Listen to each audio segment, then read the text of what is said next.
I want to move on now to Ottawa. Yeah.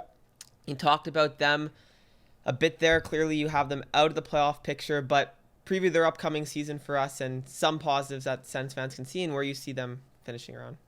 Well, it's a younger group, right? And I think that, last year, they found some real good, strong team play, especially after the first month. The first month was really, poor for the Ottawa Senators. But then it's what I expected with DJ Smith as their coach. I thought they'd be a competitive team. I thought they'd be a hard out, and they proved to be that. But they're still a young team, and they're still a team that has some different holes in their lineup. And as long as those holes exist, it becomes harder and harder to beat the good teams. Doesn't mean you're not going to be competitive, because when you're well coached, you're going to be competitive, and I think they are. But probably the most significant thing for the Ottawa Senators is, what Matt Murray are they getting? Are they getting the Matt Murray that gave some glimpses? And let's be clear here, there was glimpses of what he had done in Pittsburgh.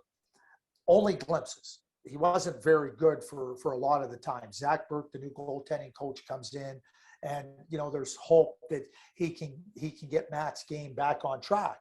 But if Matt's going to play, with only glimpses of his capability and his ability and what he showed in Pittsburgh, it's going to be a long year for the Ottawa Senators. It's going to be a real long year for the Ottawa Senators. And I think that, to ask a younger goaltender to get in there, and, you can ask a Philip Gustafson, you can ask him to get in there and do it. But when you're playing against really good teams that challenge you, it's good. It's good experience for a young goaltender, but I think it's a lot to ask of a young, untested goaltender to get into the net and support your play to be a playoff team. So can Matt Murray find his level? I think he can.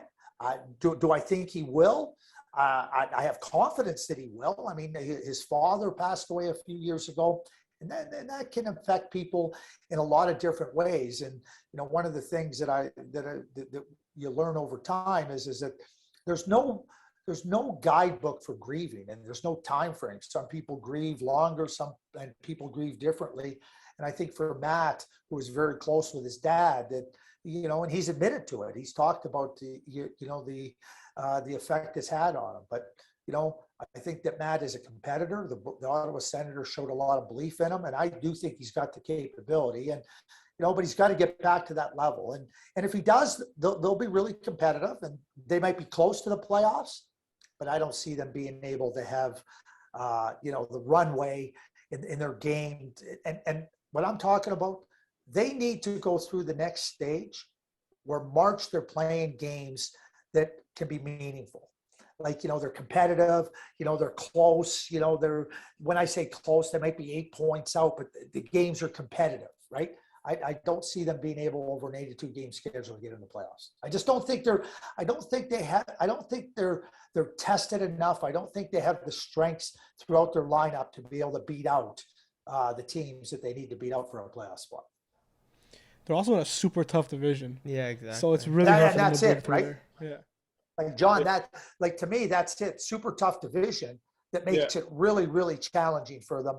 And when you have those missing pieces, and I think they have an outstanding prospect group. I think they have, a lot of good young players in already on their team, and they have a really good prospect group. And I think the days are going to become a lot sunnier for Ottawa Senators fans going forward. But I don't think the playoffs are in the cards this year.